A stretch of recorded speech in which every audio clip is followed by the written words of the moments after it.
Hello, boys and girls. Bob from Gill Skills here. It's certainly been a while. We're experiencing this very wet day with the remnants of Hurricane Lee. And with this wet day, we shall try to do our very best with catching up on scrap.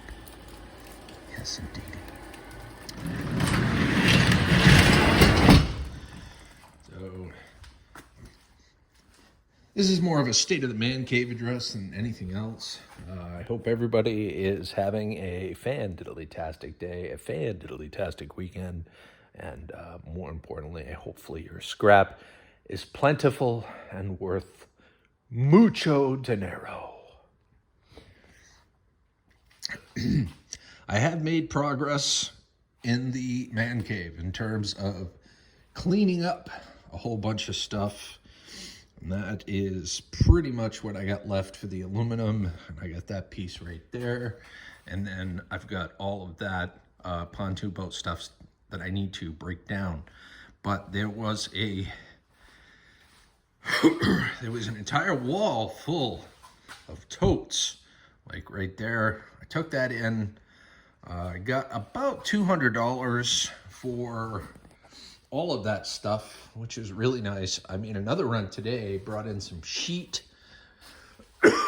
excuse me, some sheet aluminum and, some miscellaneous other stuff. It brought in some copper aluminum rads and whatnot and got another 150 some odd bucks, which is lovely. So I'll be taking these apart. Because this here, I tried selling these guys, just so you know. I tried selling these because, I mean, they're intact pontoon boat sides. So if you know anybody that wants them, they'll probably be here for like another week and then they're going to the scrapyard. But anyway, this portion right here, I believe is extruded aluminum. And then this stuff right here is sheet. So two different categories. Excuse me, just had some chili. So two different categories. So you want to make sure that you try to separate it if you can. Otherwise, they give you like a mixed price and you get an overall reduced cost. So yeah, a lot of empty totes. I've got this piece of aluminum. This was a toy hauler door, if I'm not mistaken. But there's a lot of aluminum and whatnot on the very end there. I got to take that apart. So yeah, getting back to the bench. Squirrel. A whole bunch of stuff here. Got to take that apart too. I was getting back to the bench, guys. I was walking around. So getting back to the bench, I've gotten a lot cleared off. I've got all this copper bearing material there to refine and clean up. I've got a little bit of wire left over here, and I'm slowly cleaning up all these little doodads here. This bench here has been kind of the bane of my existence for quite a while because, quite frankly, it was just a clutter space, and I keep allowing it to be a clutter space. So I want to clean this up. I want to get this portion right here all set up as like my staging area for any future videos. And yes, Gill Skills is going to have future videos. It's just, I'll be perfectly honest with you guys. I mean, I was a little burnt out on YouTube, and, I just didn't really have the time to do videos. And I think more importantly I ended up having so much scrap in the garage that I became overwhelmed because there was tons of different things that I wanted to film. And I ended up getting overwhelmed, and I kind of put myself in neutral doing that. So I finally said, you know what? I'm not going to film any of it. And I'm going to make an effort to clean out the garage and start over, so to speak.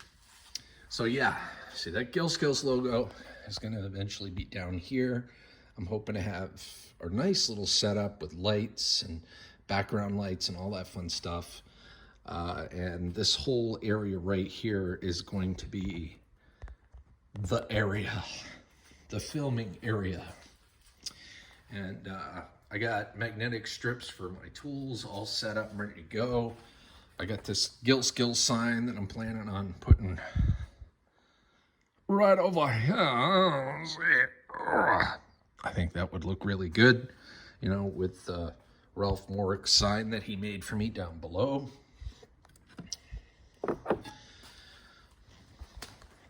So yeah, I've been saving up my low-grade boards as well. I've got one full tote here. By the time I'm ready to bring all that stuff to board sort, I'm hoping to have maybe 2 or 3 plus some really decent boards. I've got another bucket that looks just like that over there. Got some motors, and underneath I've got some brass and some more copper. So this was an old kitty litter bucket. There was no used kitty litter bucket, you know. There was no used kitty litter. It was a kitty litter bucket, and then after the kitty litter was used, I decided to use it as a bucket. And as you can see, there's some bright and shiny in there. And I've got a 5-gallon bucket, or that might be a 6-gallon bucket. I mean, that's bigger than a typical 5-gallon bucket. Anyway, it's chock full of like screws and little Ferris doodads and whatnot. So I gotta take that to the scrapyard at some point. Let's see, those 2 buckets right there, like this one and this one here, those are both motors, like motors that I pulled out of, you know, various things. Motors that I don't feel like pulling apart and micro scrapping, that, you know, would be too much of a pain in the ass, even for Gill Skills. What? Yeah, you heard me correctly.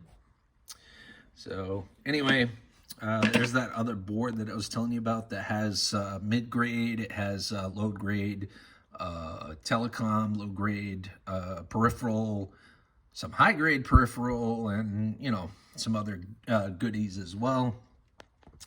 I got some batteries over here that I need to figure out what to do with. They're lithium batteries. I no longer collect them because they're getting harder and harder to get rid of and recycle. So I try not to collect them if I can. But as far as making money off them, I don't. So, got another 5-gallon bucket of number 2 right here. And this one's almost full. This one I've stamped down several times. I've used a maul. I've used a regular hammer, but this is this is very heavy indeed. But she is almost full of number 2 copper. Okay, and I use this bucket for like the miscellaneous stuff that I get from like all of these things. And once this is full, like it's starting, it's probably about halfway full now. Once it's completely full, I'll turn around and I will put it into, this is my Scrooge McDuck vault that I call my Scrooge McDuck vault. And it's got a whole bunch of copper in there. It's almost completely full of number 2 copper. Yells. So, yeah, and I've got these pieces over the top because, of course, I don't have anything over the 2x6s, and stuff slips through, and you know how it goes. So, anyway, that's it as far as you know. As far as any updates that I can think of. Hopefully everybody is doing well, and life is good for everybody. Feel free to reach out, throw a comment, say hello, and let me know that you are still alive. And I hope everyone has a fantastic and scrap happy day, okay? Until the next time, bye.